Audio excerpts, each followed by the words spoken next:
Welcome to Extension Connection on Super Talk 1270.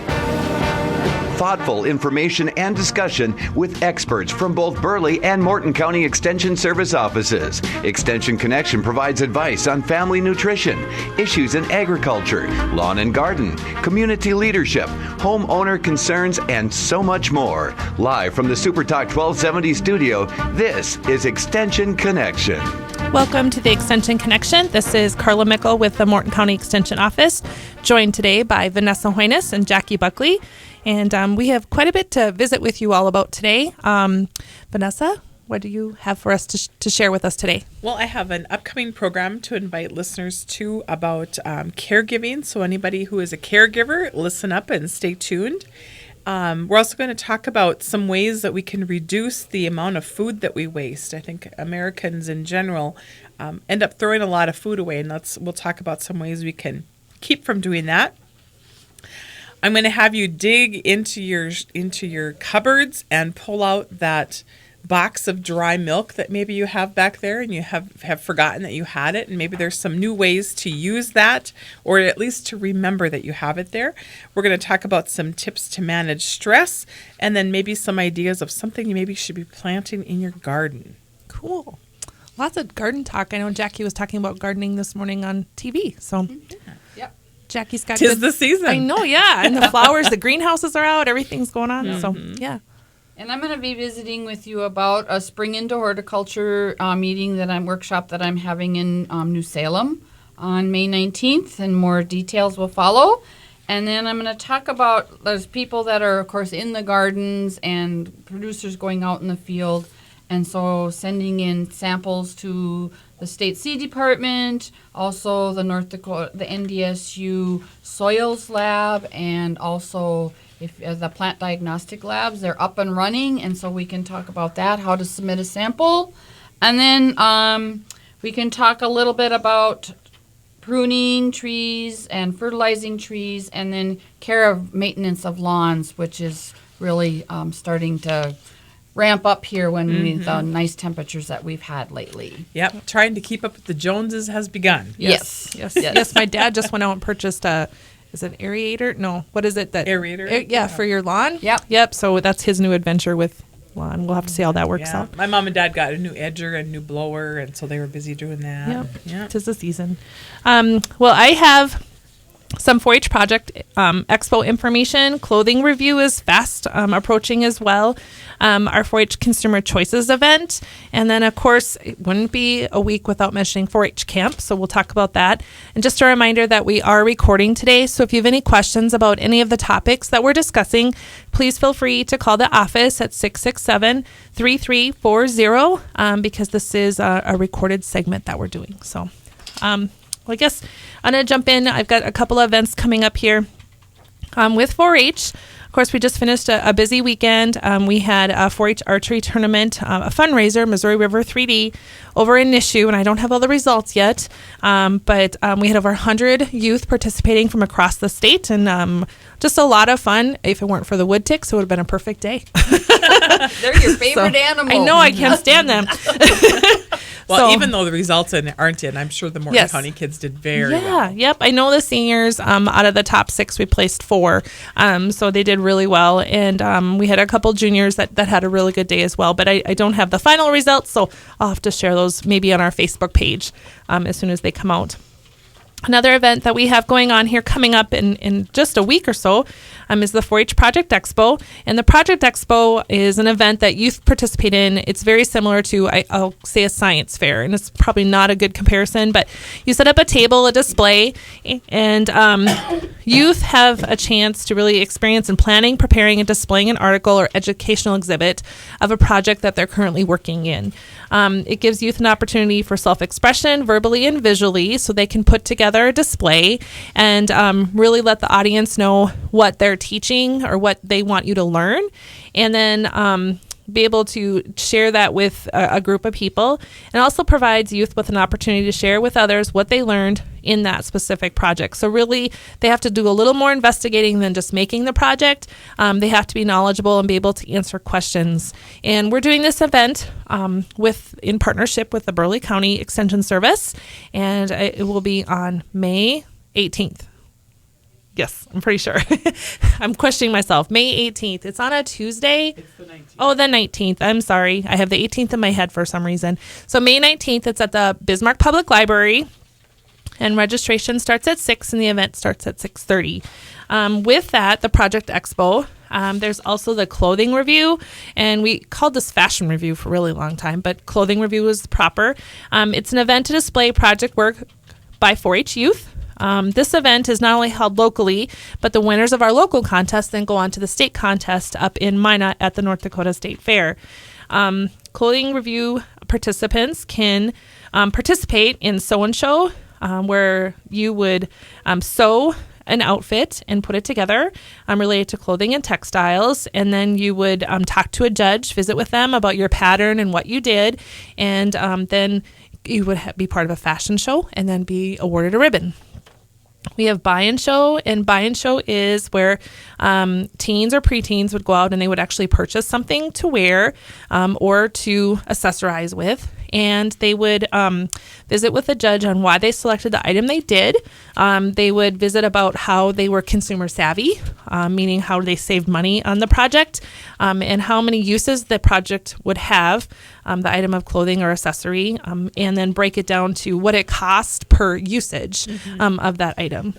What's fun about buy and show is that, especially this time of the year, they can, the 4-Hers can go peruse the different garage sales and rummage sales and whatnot, and find those pieces that somebody else no longer either fits into or can't use, and they can create an outfit that can be very cost effective, and sometimes we even see prom dresses show up as somebody got one from somebody else or secondhand or really on a good deal, that kind of thing too. So it can be the whole gamut of different clothes. Yeah. We had a young lady last year who was a Cloverbud who took a skirt that was an adult skirt, a lady skirt, and made it into a cute little dress. And I mean, just really creative. You can get very creative with this project.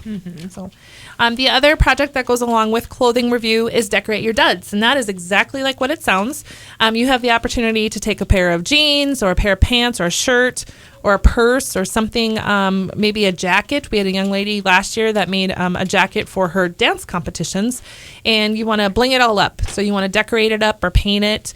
Tie-dye, that's another really popular one for Decorate Your Duds. So it really provides you an opportunity to use your imagination and put together a great project. And so that's clothing review. And probably one important thing to remember, too, is that clothing review is for both girls and boys. Yes. Yep. Even though you might think initially about girls, for this is something that the boys do tend to enjoy also. Yep. And we've had a few boys participate.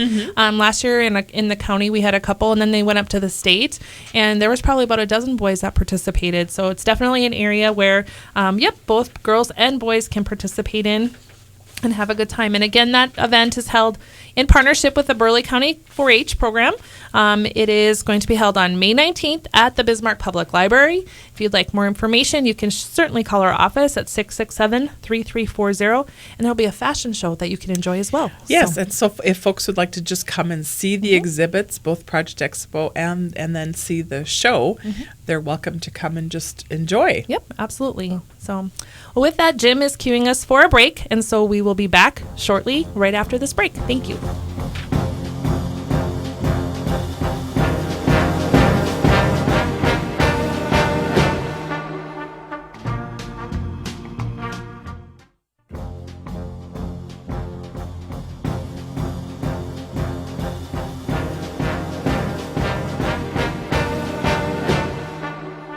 Welcome back to the Extension Connection. This is Carla Mickle with the Morton County Extension staff.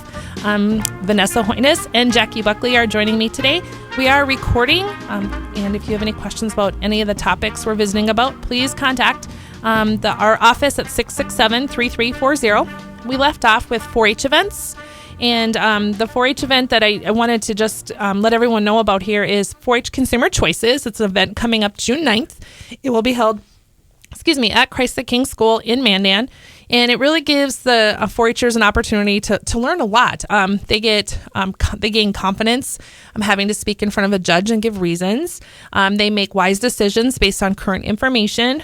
They use critical thinking skills. They need to verbalize and defend their choices, so why they rated things the way they did. They learn to express ideas clearly and concisely. They meet a lot of new people. Our contest has been growing here the last few years. There's quite a few kids from around the county that participate, and it's fun for them to get together and visit. And really, it's a friendly competition. And the team that wins in Morton County then represents Morton County at the state fair coming up in July. And really, Consumer Choices, just to give a little background, it's an educational opportunity for 4-H members to make decisions as an individual and a team member. It can help youth learn to make decisions based on information they have learned and studied during the process, because they're given a scenario and they need to make the best decision based on the information that's provided to them. So they can make practical decisions, and Consumer Choices helps youth practice making decisions by matching their knowledge, skills, and abilities against that of others. And success really depends upon how well they process and evaluate what they have observed. And I know, Vanessa, you've worked with this group, you've been their coach, and I know you've got a lot of insight into Consumer Choices as well. Well, and it's fun because they get a chance to practice being a consumer of a lot of the things that they're already interested in purchasing. Mm-hmm. And so they learn some of the things that they should be looking for, and learn some of the process in prioritizing and trying to decide one garment over another, if it's some clothing or one piece of equipment. A lot of times we do some technology things, or we do some foods things too. So having them recognize the differences nutritionally between one item versus another. It really teaches them how to read labels. I know a couple years ago they had sports drinks. Mm-hmm. And it was something the kids really had to read the label and know, what they were looking for and take in that knowledge. So, and being able to understand what's on those labels and what that means. And I think all of us, whether we're buying a new TV or, whatever it might be, there's always lots of new words to learn. And what does that mean? And how does that compare to what I'm really looking for and what I need? And so it's not just to buy the best, not the most expensive, but it's to buy the item or the thing that fits what I need, or in this case fits the scenario. And so it helps them to make those decisions, and then, like you said, be able to defend them. Yep. So that event again is going to be held June 9th. It is at Christ the King School in Mandan.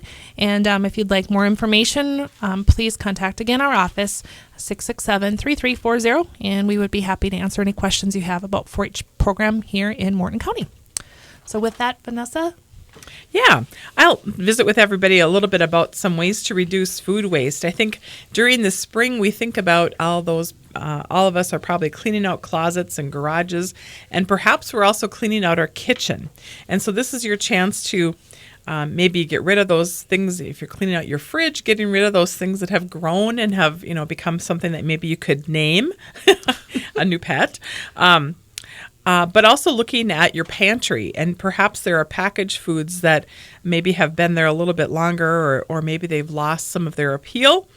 And so begin taking a look at that. But obviously, before we get to the point where we want to throw things away, let's talk about some ways we can avoid some of that food waste so we don't have to throw our money in the trash. The first thing is before you go shopping, make sure you shop your refrigerator, your freezer, and your cupboards to make sure that you know exactly what you have there, so that as you make your list, you include only the things that you don't currently have on hand. And then perhaps maybe you're also going to make some plans to prepare foods that using some of those foods you already have on hand, so you can use those up. Another thing is to actually go online or use an app on your phone, for example, to look for recipes to use those ingredients you have on hand. I think all of us have probably purchased something that was a great deal and you got lots of them, and now you're really tired of it because there's only one way that you prepare that. So maybe you need to find a different way to use that particular ingredient up. Rotating your stock is also really important. So when you go to the grocery store and buy new food, make sure that you put that food to the back and move the other items that have been in your pantry for a while, move them forward so that you in fact use them first. Another thing that can happen is that perhaps during the spring we have some fruits that are in season and we are more plentiful and are a good buy. And so perhaps we're buying more than we can actually use fresh. And so consider either freezing or drying or do another food preservation method to keep them so that you don't end up having them spoil before you get a chance to consume them. And then also examine your trash. Are you throwing away certain foods more often? Maybe you need to buy a smaller package of some things rather than always having to, if you always have some left of a certain item and then don't use it for a long time, maybe you can find a smaller package that could be more cost effective. Another way to save money is that during this time of the year especially, we have some fresh fruits and vegetables that are in season during the spring. And so they are always a better buy when you can buy them in season. And fruits and vegetables are probably the only thing that actually are on sale when they're the best. You think about it, a lot of times things go on sale because they're nearing the end of being the best quality or, those kinds of things. But fruits and vegetables are just the opposite. When they are in season, they're the most plentiful, they're the best flavor, the best everything, and then kind of bonus, they're also on sale. And they're on sale because there is more of them available. And so some of the things that you could be enjoying right now because they are more plentiful during this time of the year would be, of course, we've been seeing it already, asparagus is one of those great things that this time of the year is probably the best time of the year to have asparagus, not only purchasing it in the store, but then also if you happen to be lucky enough to be growing it at home. Strawberries also are in season this time of the year and are the most flavorful and tend to be on a good bargain. Other things you can be looking for would be apricots and artichokes and broccoli and corn, honeydew melon, mango, peas, pineapple, and rhubarb. I know lots of folks are waiting anxiously for their rhubarb to become big enough so that they can actually start picking it. Snow peas and spinach are in season right now, and also Swiss chard and Vidalia onions. And so those are some items that you can be checking your grocery store for, and I'm sure they're going to be popping up in those grocery store ads because, as I said, they will be some of those foods that will be on sale right now. Before we go to a break, I wanted to mention we have that caregiver retreat coming up. So if you or someone you know takes care of or helps to care for someone and would like to have some tips on being a caregiver and ways to take care of yourself also, on Thursday, May 7th, we're going to be meeting at 1 o'clock at Edgewood Vista in Mandan. And this is our usual time to meet. Edgewood Vista is kind enough to host us there, so if you are interested, you can give me a call at the office at 667-3340, or we'll just see you on Thursday, May 7th. And with that, we're going to take a break, and we'll be back in a few minutes with the Extension Connection.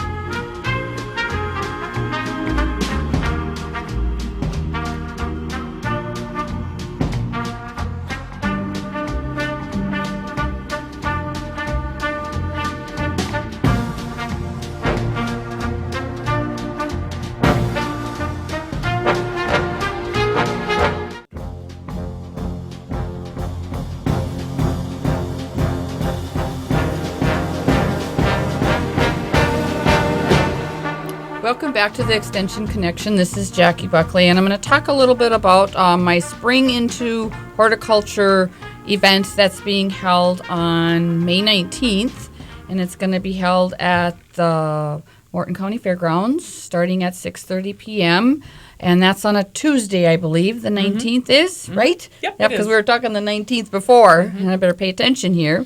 And at this event, April Oster is coming from Hazen. She owns a greenhouse up there, and she's going to visit with clientele about succulents, which are very popular, very trendy, and then about using fairy gardens. And succulents work well into a fairy garden pot, if you'd like. And then she also is going to talk about potted plant management and, of course, much more. And she said she gets lots of questions on how to make those petunias and those wave petunias and all those plants that are so robust and look so nice in a pot, and how to keep them blooming and looking nice all summer long. And so I'm anxious to hear that talk as well, to talk about fertilizing, the correct time to water. That's some of the things that she is going to address. And then also any attendees, attendees will be able to see or get a free plant at the event, and they're going to receive the plant Duck Alicious, which is a new nasturtium, which is from Proven Winners, and it's a nice bright yellow plant. And it's also a nasturtium that you can put in a pot, and it's a trailing plant as well. Oh, pretty. And so it can spread anywhere from 28 to 48 inches. And so she's going to bring one of these for everybody that participates and attends. So is this an annual? Yes, it is an annual. Yes, it is. This nasturtium. And, of course, nasturtium is one of the edible flowers that we can eat. And so they have a kind of a peppery flavor. And so you can put some of the flower or the leaves into a salad, and it'll add a different flavor as well. And then I'll be visiting with clientele about new perennials and annuals that are available. Excuse me. That'll be available. We would like you to register for this event so that we can know how many plants to bring. And so to register, call the Morton County Extension office by calling 667-3340.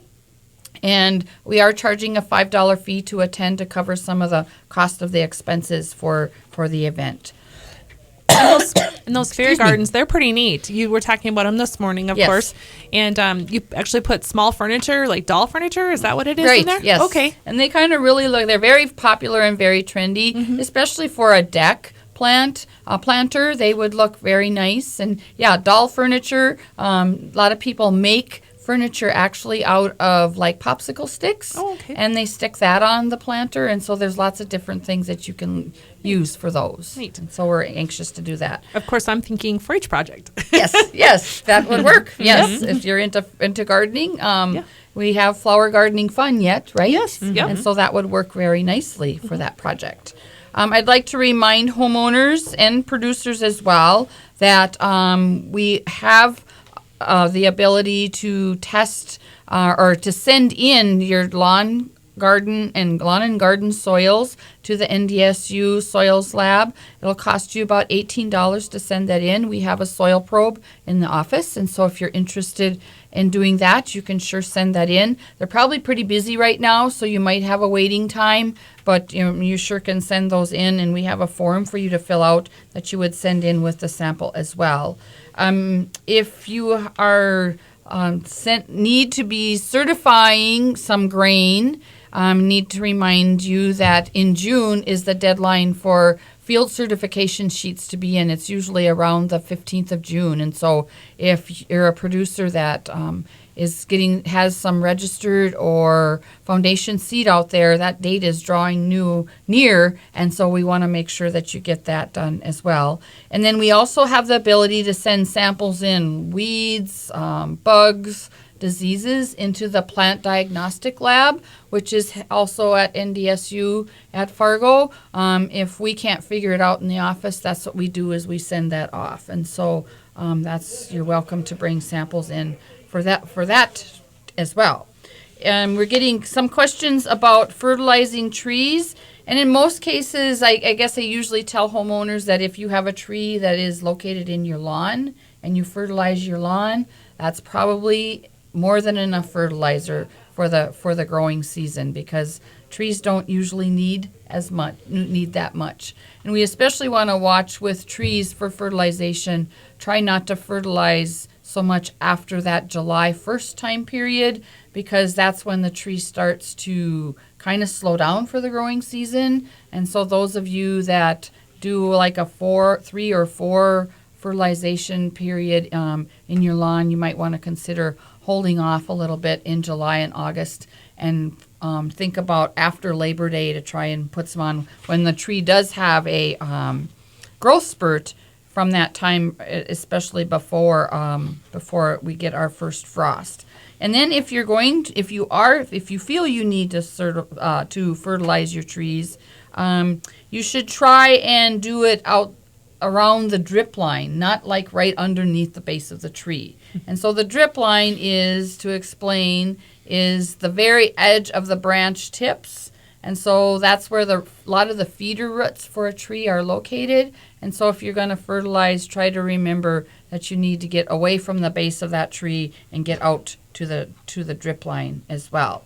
And so that's one thing about that that I wanted to mention. You still can go ahead and do some tree pruning if you'd like. Ron Smith always told us, he's our retired extension horticulturalist, is the best time to prune a tree is when the pruning tool is in your hand. And so you can prune almost at any time. You think about, especially, I guess one thing that you would not want to prune now at this time are those spring blooming plants like lilac and your spireas, because they bloom early and they bloom on last year's wood. And so if you do some pruning on them now, you will cut off your blooms for this spring. And so you wouldn't want to do that. And so for later blooming plants, like hydrangea as an example, because they bloom in July and August, you could go ahead and prune them now, and they still would bloom for this growing season. And so we need to remember. And so like our lilac and spireas, after they get done blooming, then you can go in and cut off any pruning that you need. And remember that like cotoneaster, lilac, dogwood, basically if you want to rejuvenate that hedge or that planting, you can cut them off at about 6 inches, and they'll come back and you'll have a brand new hedge, and that's something that's really nice. Mm-hmm. If you want to get rid of all that old growth, yes, and you lost control and pruned badly. Yes. And I think that we're all enjoying now. The flowering crabs are all in major bloom. Mm-hmm. They look beautiful, the red and the whites. And so, of course, we have a pretty good sized breeze out there. And so they're going to make a little bit of a mess on your sidewalks and in your lawn. Mm-hmm. But the spring snow crab, the white one, is one of my favorites, and a nice fragrance to them. Mm-hmm. And then the red splendor is an example of the red crabapple flowering crabs, and they're really beautiful, blooming earlier this year than they have in the past. Mm-hmm. Yeah, it's really pretty out there. Yep, and so really take good care of those trees and enjoy their bloom period, because it's very short. And so Jim is signaling us for a break, and we will be back with the Extension Connection after the break.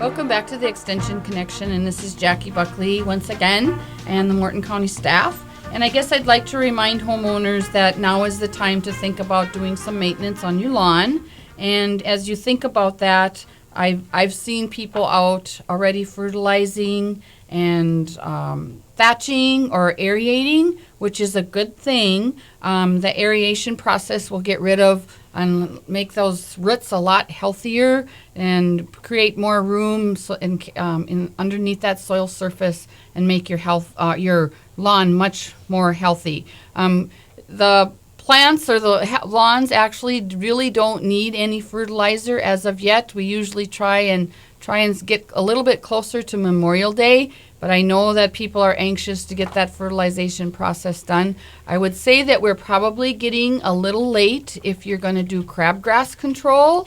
Once that soil temperature gets above 50 degrees, the crabgrass probably has germinated, and so there is a pre-emergent crabgrass control product that you can use to try and prevent that from invading your lawn. And so we might be getting a little late for the pre-emergence, but you still maybe could try it if you have an exposed lawn that isn't really inside the city, because the soil temperatures will be cooler at that location. And so think about making that fertilizer application around the Memorial Day. And then also the best time, good time to fertilize is around Labor Day. And then to make sure that you use in the fall, use a slow release nitrogen source. There's many different kinds as you go to your hardware store, big box store, wherever you go to purchase your fertilizer. Make sure you read those labels and remember how much you should put on. You should try not to put on more than 1 pound to 1.5 pounds of actual nitrogen per square foot. And so when you look at the bag, and if it's 10, 10, and 10, and you have a 50-pound bag, it's 5 pounds of actual N actually in that, because you take 0.10 times 50, and that would be 5 pounds in that in that bag. And so make sure that you know how much fertilizer you're actually putting on. And another thing that I'd like to encourage homeowners is that if they have a sprinkler system, know how much water you're putting on that lawn. Take a coffee can or a tuna can or something out there when you're doing your watering, and measure how much water you're putting on when you're running your sprinkler system. And so an inch at a time is best. And so if you're running it probably for like 10 minutes, you're probably not getting a whole inch on. And so it's better to water longer and deeper so that those roots will reach down into the soil surface to be more healthy and a better lawn for everybody, and also to decrease the chances of disease, because if doing a lot of watering and excess fertilizer is just a great medium for lawn diseases to appear. And so that's about all I have for today. Jackie, did you have a question? Yeah. Yes, if I'm watering an inch, how many times a week should I water an inch? Actually, it should be at this time of the year, an inch a week would be great plenty. Mm-hmm. And then when it starts to get hotter, then you might want to consider watering maybe twice a week that amount.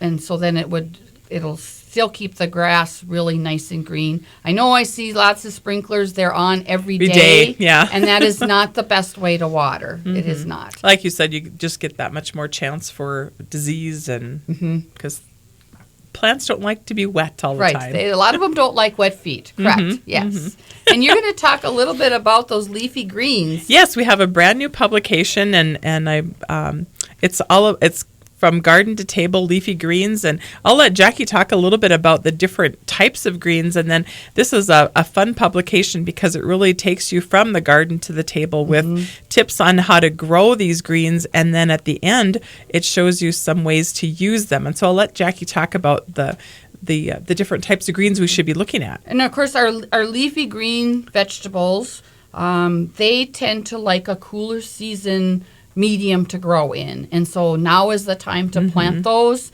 and so that we can keep them fresh. They don't get bitter because it's not that hot out, and so we want to put them in at this time of the year, and then they'll be really nice and fresh and crisp. And so any type of a lettuce, if you're into lettuce, and of course lettuce comes in many different sizes, shapes, colors, and so you can really add a lot of different flavor to your landscape by using many different types of lettuce. Also, spinach is a great thing that you can use. And some of these things you can plant now, and then you could go in around the 1st of August or so, or the 10th of August, and plant them again. And when it's the cooler nights, and you'll have 2 crops. We can do that here in North Dakota because our days get to be so long. Yeah. And like you said, some of these greens are so pretty that not only are they something good to eat, but they're something that you can, even if you don't have a garden, if you have flowers and you want to intersperse the greens within there, you can still use them and then be harvesting them throughout the summer. Right. And some people don't think about beets as an example, as a green. And I like to use beets, the leaves in a salad, especially when they're young and tender. They add nice color, but they also add a nice, a much different flavor. And so beets are nice. There's Swiss chard, which also can come in yellow, orange, red. You can get many different colors, and it'll add interest to your landscape as well. And one that has another vegetable that has been coming really popular is kale. And so people are really liking to use kale, and it can be used also as an ornamental and if planted at the right time. And kale is also something that can grow well into the fall and stay really nice. And there's many different ways to purchase to grow these, and so they don't really have a lot of insect pests that are out there. Just remember that you want to pick those leafy greens early in the morning, so they're crisp and they're fresh, because they get pretty wilty once it gets after lunch, as I'll say, because they get pretty wimpy and not as crisp and fresh, and so you want to pick them then. And so, Vanessa, I'm going to turn it back over to you, and you can talk about some of the ways to fix these leafy green vegetables. Yeah, and leafy greens are one of those things that whenever I talk about nutrition and foods that are a healthy choice for us, greens are always at the top of the list because they are just a powerhouse of nutrition. Not only do they have lots of vitamins, but they're also high in carotenoids and antioxidants. And so any vegetable that it has a deep color is always going to be a good choice. And so when you're choosing different ones, think about that deep color. So the kale, the spinach, like, for example, iceberg lettuce is not as hearty when it comes to nutrition as some of those others might be. And so this particular publication also includes some recipes for baked kale chips, for example, and I know we've been seeing them on the grocery shelves now, so if you want to try to make some of your own. A wilted Swiss chard with garlic, which is a cooked Swiss chard, which might be something you might want to try. It might be fun with grilled steaks, a nice addition to that. And then I think the other thing that might be of interest to listeners is that the publication also includes several different salad dressings that you could try. And many of them are like a master mix so that you can mix up what you're going to use for that day so you have something very fresh. And so with thinking about all that freshness and lettuce and greens, I think we're going to have to call it a day here at Extension Connection. And so if you're interested in this publication, just give us a call or go on our website, and we'll be back in 2 weeks with the Extension Connection.